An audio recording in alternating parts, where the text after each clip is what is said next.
Tato Terra, c'est le livre que Ludmila, avec sa collègue Christiane, nous ont écrit. Et c'est un livre surprenant et intéressant puisqu'on va parler des expressions polynésiennes. Bonjour Ludmila. Ça chante, c'est joliment dit. Moi, je voulais savoir le début de cette aventure. Quand est-ce que vous est venue cette idée d'écrire cet ouvrage? Alors, nous avons fait partie des 7 traducteurs du film Moana. Et c'est à l'issue de la traduction de ce film et la projection de ce film que nous avons décidé toutes les deux de chercher un moyen pour permettre à nos jeunes de se réapproprier notre langue, notre belle langue. Tu as dit Moana, mais c'était le film Vaiana au départ. Hein. C'était Vaiana et Moana pour nous. Oui, voilà, donc la traduction, c'est le point de départ de votre aventure. Et après, du coup, on écrit ce livre. Vous écrivez à deux collègues de travail, vous écrivez cet ouvrage. Ces expressions polynésiennes, où est-ce qu'on va les puiser, où est-ce qu'on va les chercher? Alors, en ce qui nous concerne, nous avons commencé toutes les deux à rentrer dans notre enfance, à retourner en enfance. Et là, nous avons fait une liste chacune de notre côté. Et quand on se voyait, on se lisait, on rigolait évidemment, parce que c'était des expressions quotidiennes pour nous, qu'on entend pratiquement plus aujourd'hui. Les enfants d'aujourd'hui n'utilisent plus ces expressions-là. Et c'est comme cela que nous avons commencé. Et puis, à la suite de cela, nous avons tendu l'oreille plus attentivement à la radio, à la télé, quand on était en réunion d'amis, en réunion familiale. Et à chaque fois que nous entendions des expressions, nous notions, et nous sommes arrivés à 1109 expressions qui sont dans ce livre. Alors on l'a bien compris, un travail d'espionnage, un travail de mémoire, mais quelque part, qu'est-ce qui fait la richesse de ces expressions? Eh bien, ce qui fait la richesse de ces expressions, c'est la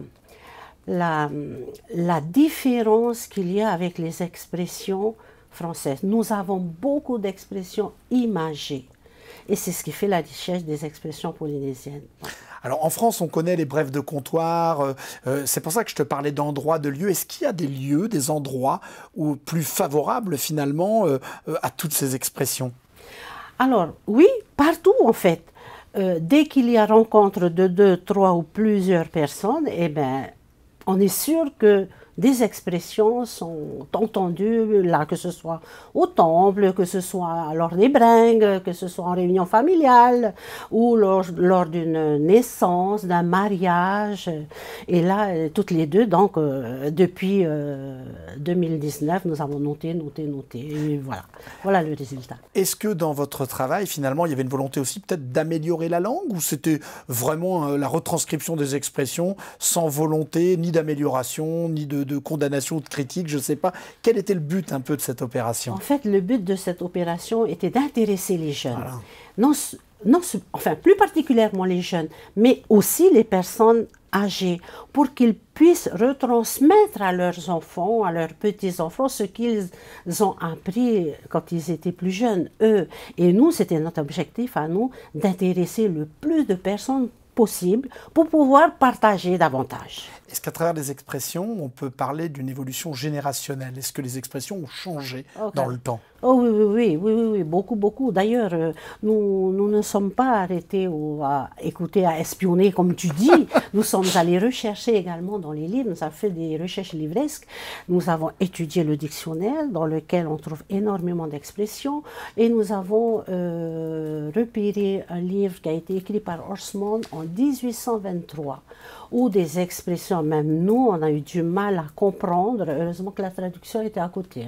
Alors du coup, quand on est plus jeune, est-ce que tu t'es remémoré? Il a fallu retourner voir ses grands-parents, ses parents, pour avoir justement retrouvé de la ressource? Oui, tout à fait, c'est ça. On a essayé d'aller voir les personnes beaucoup plus âgées, essayer de leur demander est-ce que tel mot leur disait quelque chose, est-ce que tel mot correspondant à la traduction que nous avions à ce moment-là. Et on a fait tout ce travail-là, mais avec plaisir. C'était du jeu, du plaisir en fait. Est-ce qu'on retrouve parmi les expressions des fois 2 ou 3 langues mélangées? Ah oui. Mais nous nous sommes arrêtés aux Tahitiens. Mais on va laisser ça aux jeunes, parce que les jeunes, ils sont champions pour mélanger 1, 2 ou 3 langues.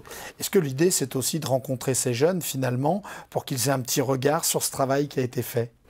Sur le travail peut-être, mais surtout sur la langue. C'est surtout cet objectif que nous souhaitons atteindre, parce que même nos enfants parlent plus ou moins le tahitien, les petits-enfants. Alors, on essaye d'intéresser nos petits-enfants, mais ils sont tellement baignés dans le français ou dans une autre langue qu'on nous entend à peine. Hein. Mais bon, on ne lâche pas. Hein. On continue, on continue, on continue. Avec Christiane, nous continuons à parler tahitien à nos petits-enfants. Est-ce que les expressions, finalement, ne sont pas des expressions du langage de la rue, familier, ou c'est aussi du langage professionnel, des expressions liées à la profession? Est-ce qu'il y a comme ça des petites anecdotes ou des choses? Il y a un peu de tout. Il y a des expressions qui nous viennent de la rue, comme on dit, des expressions que l'on retrouve dans les jeux, des expressions qu'on retrouve pour se moquer des autres, des expressions qu'on retrouve à l'église. À l'église, on en retrouve aussi, ou alors dans le côté du tribunal, il y a des petites expressions également. Enfin, partout, il y a... En fait, il y en a tout autour de nous, mais c'est à nous de nous intéresser à ces différentes expressions. Est-ce qu'il y a une expression qui est ta préférée? Et puis peut-être celle qui t'agace le plus, si tu en avais deux. Préféré, oui et non, qui m'agace, oui et non. Tout dépend du contexte, en fait. Tout dépend du contexte dans lequel on est et la façon de le dire et de la situation où il faut dire telle ou telle expression. Alors, je suis breton et je suis très têtu, donc ça veut dire que j'attends mon expression, celle qui te plaît le plus, ou peu importe, mais en tout cas, on a besoin d'entendre une expression. On en parle depuis tout à l'heure. Oui. Quelle serait l'expression que tu aurais envie de me dire là aujourd'hui dans Atoulia? Alors, il y a une expression là qui me vient à l'idée qui est très courte, qui est « Anina, Anina ». Et qu'est-ce que ça veut dire? Ça veut dire « Montre-moi, dis-moi, s'il te plaît, Anina, montre-moi ce qu'il y a. Il y a quelque chose de caché, il faut que tu me le montres. » Voilà, il y a ça, il y a encore « Ah, fiou! Ah, tu m'énerves! Pousse-toi !» Il y a ça. Alors, je te cache pas que Fiou, je l'utilise de temps en temps. Hein. Tu vois, le popa que je suis, qui vit depuis 30 ans en Polynésie, l'utilise. Donc je la connais, celle-là. Et puis il y a aussi le mot, alors ça les enfants l'adorent, c'est Tio Tio Prao, rapporteur. Et c'est joli, c'est joli. Tio Tio. Oui, mais quand on connaît l'origine du mot, c'est la réduplication du mot Tiho qui est l'arrière-train. Celui qui parle à l'arrière, voilà. On fait et ça porte bonheur. Aussi. Voilà, les expressions. En tout cas, tu parlais d'expressions un peu religieuses aussi, puisqu'on est dans vraiment une terre très touchée par la religion. Donc, quelles seraient les expressions liées à la religion? Alors, il faut que une qui te vient à l'esprit. Il y a une que j'aime beaucoup aussi. On l'entend très souvent. J'ai même un neveu qui a transcrit cela sur ses bras. C'est Ahioitomoa. Regarde ta montagne. Comme ça ne veut rien dire. Et en fait, ça veut dire ne renie pas ton passé. Oui, ton histoire, ta culture. Voilà. C'est regarder sa montagne, c'est regarder sa terre, regarder sa terre. L'histoire de ses ancêtres. Et c'est qu'il ne faut surtout pas le renier. Au contraire, grâce à ça, tu peux mieux avancer. Pour tous ceux qui nous regardent, on prend combien de temps à écrire un ouvrage comme ça? Avec Christiane, vous avez mis combien de temps pour écrire ce livre? Alors, avec Christiane, au début, c'était, allez, je trouve une expression, j'écris, et toi tu écris, et moi j'écris, on se voit, bah, et en fin de compte, à un moment donné, on s'est dit, bon, il faut peut-être être un peu plus sérieux, on va faire ça mieux, donc ça a traîné 1 an, et finalement, en 2019, en octobre 2019, nous avons sérieusement travaillé. On a relu, je ne sais combien de fois on a relu ce livre pour les corrections et tout. Et on a fini cela en décembre. Et en janvier, on est passé à la maquette. Et tu ne me croiras pas, le livre est sorti le 20 mars 2020, la veille du confinement. Il n'y a pas de hasard. Il n'y a pas de hasard. Moi, j'ai une question que notre réalisateur me pose depuis un petit moment. Avec toutes ces expressions, est-ce que tu penses qu'il y a sujet à faire un morceau de rap? Tu sais que j'aime la musique. Est-ce qu'il n'y aurait pas justement possibilité de faire un rap avec des jeunes Polynésiens et les expressions qu'on retrouve dans cet ouvrage? Tout est possible. Tout est possible. Si. Mais entre parenthèses, il y a des enseignants qui nous ont demandé s'ils pouvaient utiliser des expressions ici pour en faire justement un travail pédagogique. Très bien. Et il y a des établissements qui ont réalisé des scénettes, des films, et c'est génial. Ils ont tout monté, ils ont écrit, ils ont essayé de mettre 3 expressions. Mais le rap, c'est possible, il suffit d'y penser et de se pencher plus sérieusement et ça sera fait. Alors pour tous les rappeurs et puis surtout pour toutes les personnes de Punaouia, on a une très jolie robe de Punaouia.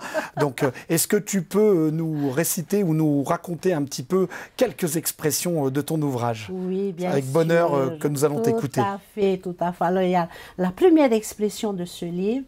Alors il faut savoir que ce livre a été décliné en 10 thèmes.